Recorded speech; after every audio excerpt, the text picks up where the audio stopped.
Hi guys! Welcome dito sa Rizan Tarot. Ang reading nito ay for collector for anyone who can resonate sa reading nito. This is a general and a collective reading your energy at this time.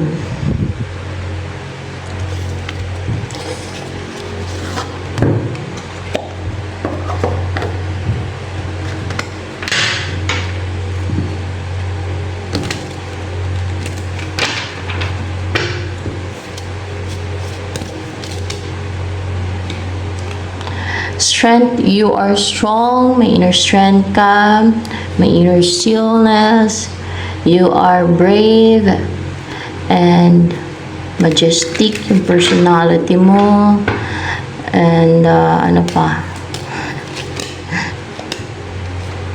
Eight of Cups, you are brave, no? To turn your back, na lumayo, tumalikod sa dapat mong talikuran kasi kailangan at kung hindi naman beneficial sa iyo, kung makakasama lang sa iyo, di ba? Kaya you are brave to turn your back sa relationship or place or situation or kung ano man. Ano pang about sa iyo ngayon? The Sun, nag-succeed ka. Oh. Nakikita mo na ang liwanag, makikita mo na ang light, o liwanag or light. You are driven now to take action towards your goals. You are bold and daring now. You are positive and you believe in yourself. May mga kaya ka nang ma-achieve nito. Maging achiever ka na or nagsisimula na maging achiever ka.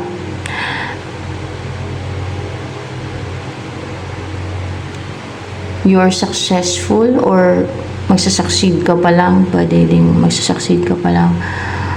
O may mga napagtagumpayan ka na din. May mga achieve ka ng successes.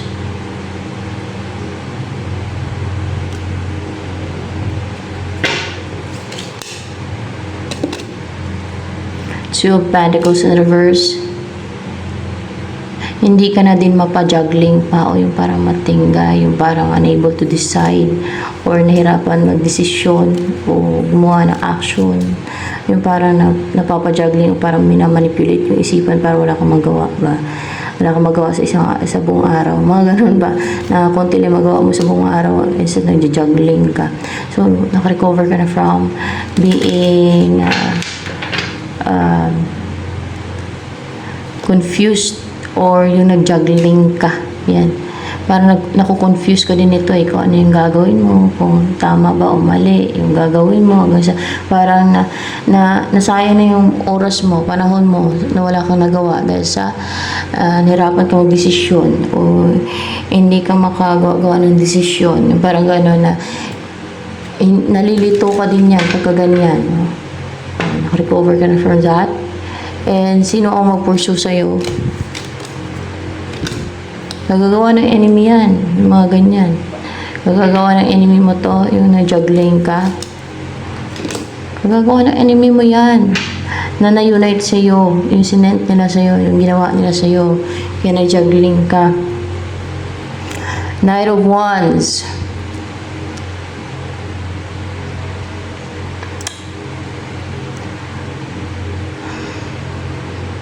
Itong Knight of Wands, yan ang darating sa iyo. Si Knight of Wands na brave, attractive, happy-go-lucky. Actually, hindi siya ganun ka-happy-go-lucky dito sa base picture dito. May liwanag na din siya nakikita. May liwanag na din. Parang ang daming pinagdaanan din struggles nito. Parang madugo-dugo pa. Madaming challenges na pinagdaanan pero prosigido siya, driven siya based sa picture. Matapang din siya. May pagka-aggressive. Matapang energy niya. Anong tungkol dyan kay Knight of Wands na yan? Kilala ka na yan? Kilala ka niyan. At connected kayo spiritually, energetically, intuitively, or meron kayong spiritual connection yun, napakilala niyo sa'yo. Ano yung feelings yan sa'yo ni Knight of Wands na yan? Puno ng baggage. Ang bigat. Para bang ang bigat-bigat, naipon na yung yung desire niya na makasama ka. Oo, naipon na yung desire niya makasama ka, yung paghangad niya magtagumpay na makasama ka. Ano yung iniisip ni Knight of Wands ngayon na gagawin towards you?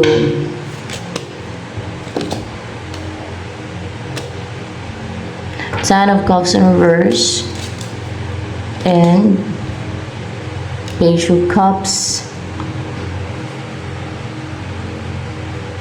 Ang mag-reach out sa'yo, ang akitin ka. Parang nakakit eh. Hindi naman sa nakakit. Ang makipag-usap sa'yo. Hindi sa makapag-usap, kundi ang mag-reach out. Yan ang mag-reach out. Ang mag-reach out sa'yo, ang mag-reach out muna sa'yo. Yan ang ibig sabihin natin. Page of Cups dyan. Ang mag-reach out sa'yo. So, wala na iba. Hindi. At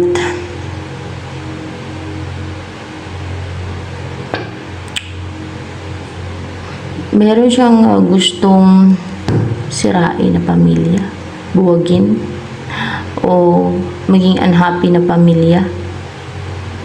Pamilya mo, may pamilya ka, or pamilya niya, or pamilya na gumagawa ng scheme and deceit sa inyo, either doon ha, sa Ten of Cups in reverse. Ano pa, intention sa'yo ni Knight of Wands na yan. Three of Wands and King of Wands. Upright ba yan? Three of Wands. And reverse. Yung hindi na ma-delay. Hindi na mapadelay. Hindi na mag-antay pa ng matagal. Na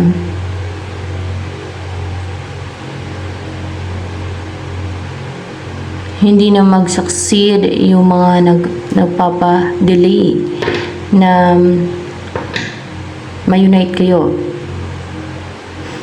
Kasi napuno na nga ito ng desire na parang naging baggage na magtagumpay na ma-unite na kayo eh. Gusto niyo na ma-unite kayo. So ano pa, next na gagawin ni Knight of Wands na yan sa'yo, gagawin talaga, or move na lang. Next na move,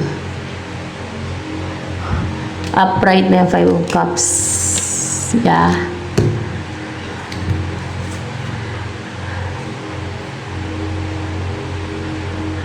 Ang manghinayang, mag-regret, ang mag-grief, yan ang next na gagawin niya. Mag-grief, manghinayang, iyak-iyak siya, mag-grief siya, kasi niyak-iyak siya. Ganon. Ako mag-drama. Mag-grief, iyak-iyak siya.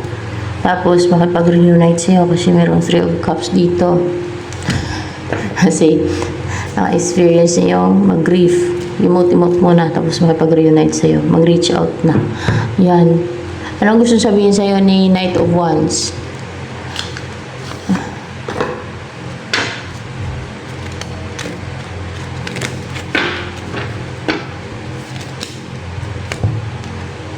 We both know I'm not the one for you. Timing just wasn't right for us. Kasi kung merong person na karelasyon ka or kung meron kang partner or kung wala man or merong complication sa inyong connection dahil doon for sure kaya nasabi niya to, we both know I'm not the one for you, pero talagang full of desire siya na magtagumpay na ma-unite kayong dalawa kahit ganun pa ang iniisip niya na you're not the one para sa isa't isa. Kasi nasabi niya yan dahil madaming complications. Yes, dahil madaming complications. May mga deceit na ginagawang iba, may mga scheme. Pero yun pa nga yung mga nakatadhana, kadalasan ay nakadestin, o may talaga para sa isa't isa. May mga gumagawa ng deceit and scheme. Kailangan talagang patunayan sa isa't isa. Kailangan talagang ipaglaban kung talagang totoong mahal mo ang isang tao. Kailangan mo talagang manindigan at mag-focus. No? Kailangan mo talagang alam mo kung anong gusto mo. Yung gano'n, hindi na magpa-distract ka din sa mga ginagawa nilang scheme and deceit na magpapigil ka din. Diba? Kasi sa mundong to madaming deceitful, madaming scheme, madaming liar, madaming madrama, ano pa.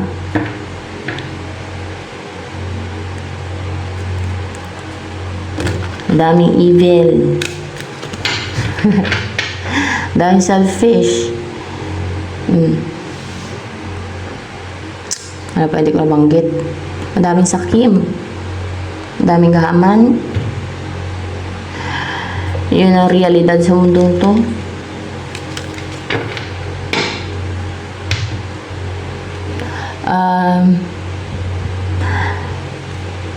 Pero, ayan. At porsigido talaga siya. Parang dami niya din pinagdaanan, no? Parang na challenges. Complicated nga daw yung connection niya. At ano pa ang gusto niya sabihin sa'yo? Yung Knight of Wands na yan.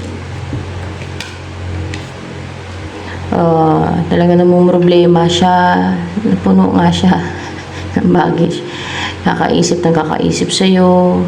Parang naka-experience siya ng anxiety, pero ayan, nakikita niya na din yung parang sumisinag na sa kanya yung sikat ng araw. Nakikita niya na liwanag. Yan.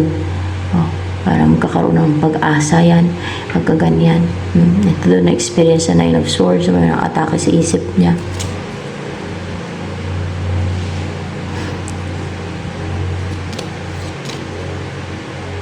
Ganyan talaga eh.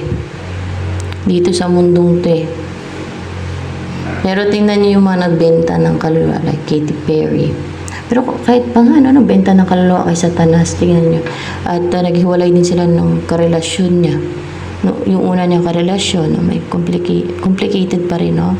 Pero, yun nga lang, naging famous siya, mayaman, yun ang binigay sa kanya ni Satanas.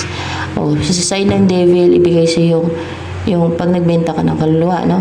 Ibigay sa yung kasaganaan, karangyaan, fame. Ganyan ang ginagawa ng iba, nabibenta ng kaluluwa kay Satanas sa devil. Pero yun nga lang, yun ang kapalit, kaluluwa na mag-suffer sa impyerno. Forever. Yun na, alam naman nila yan.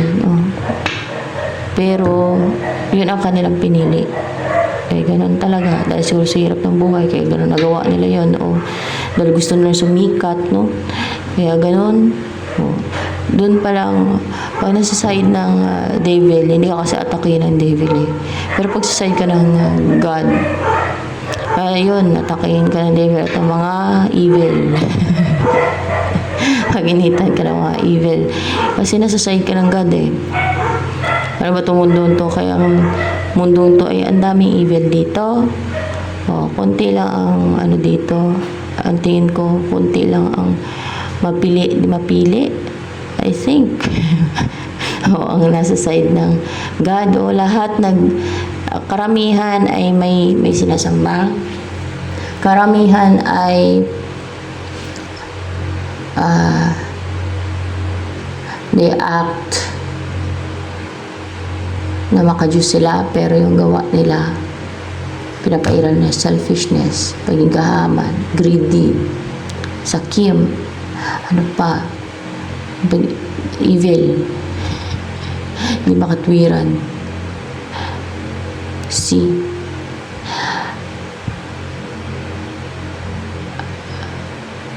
Well, this is the world we lived.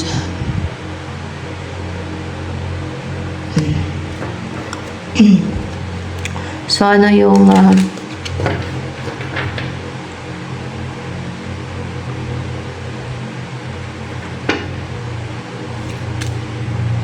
next, kailangan matibay ka, matatag ka, palaban. You know what is right from wrong, para hindi ka nalilin lang ng iba.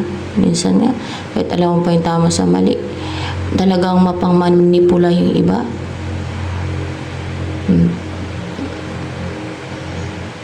Napaka-deceiver, deceitful, mapalinlang, mapanlamang. May ganyan talaga.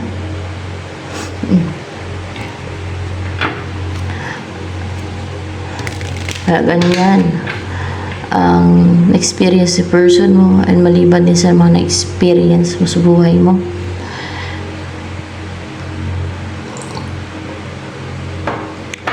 Ano ang gusto pa sabihin sa'yo ng person mo na yan na si Knight of Wands? Kaya niyo yan, kaya niyo yan. O, diba? We are young, we are a dreamer, we'll make it happen, surely believe it. We are young, we are a dreamer, we'll make it happen, surely believe it. Five of Swords. Gusto niya magkaayos kayong dalawa. Maging submissive doon yun sa'yo. Magkaayos kayong dalawa. Para lang magkaayos kayong dalawa.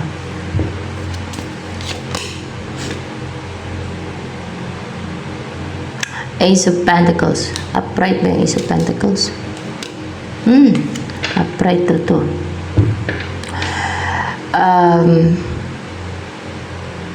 Kasi gusto niya mag-umpisa kayong magsama. Ace of Pentacles yan. Mag-purchase na house and lot. At magsama na. Mag-umpisa ng stable na new beginning. And then, yung i-offer niyo sa ito yung Ace of Pentacles, a huge offer.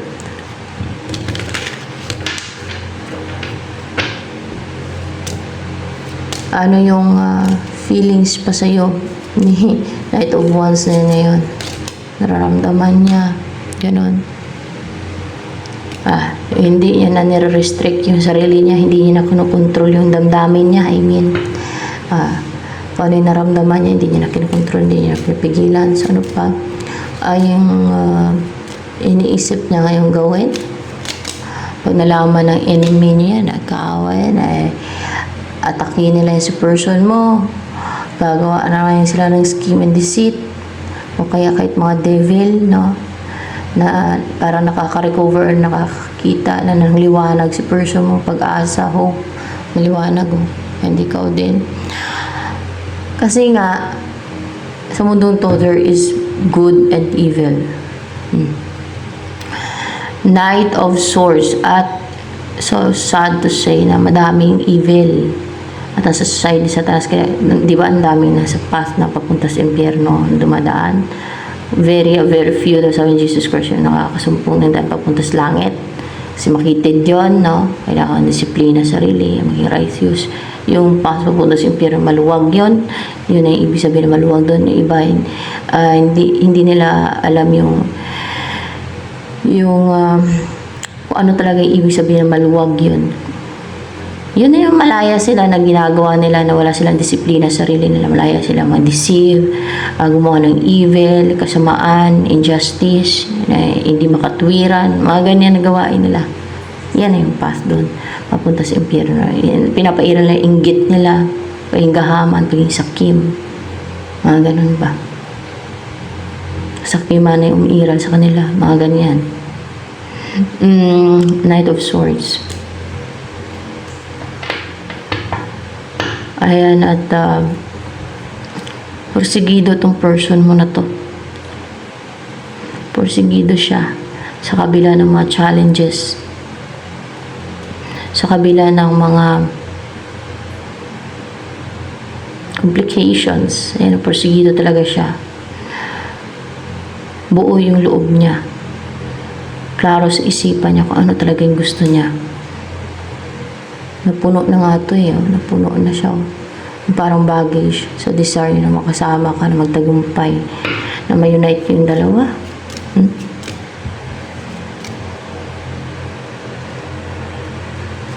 So, ano pa?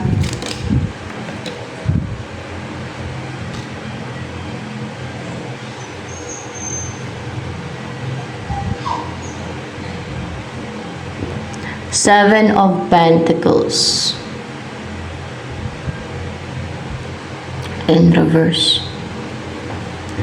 Hindi na daw yung parang nag-aantayan kayo. Hindi na mangyayari yun. Yung nag-aantayan pa kayo. Yung gano'n. Yung nag-aantayan. Walang kumikilos. At itong person mo ay maninindigan. Hindi siya magpasway. Hindi siya magpapigil. Hindi na siya magpakontrol. Hindi siya ihinto. No? Sa kabila ng mga challenges, complications, lalo nakikita niya na liwanag. Sabihin siya, malapit na to. Tuloy-tuloy lang. We will be together. The person ko. Sabi. So, dapat ganun, no? Sa kabila ng mga challenges and complications, dapat tuloy-tuloy lang. Huwag mag-give up. So, yan. Basta nasa tama. Basta tama, no? Yan. Ano nagustuhan sa'yo ng person mo na Knight of Wands sa'yo? Wisdom. Pero wisdom. You have a good judgment and makapag-acquire ka ng wisdom through your experiences, through observation, through using your keen observation, through sa experiences sa ibang tao. Ganon. At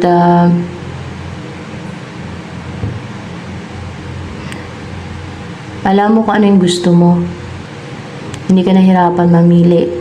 Yan. Hindi ka napapadistract. Yan. So, ito na lamang for collective reading, guys.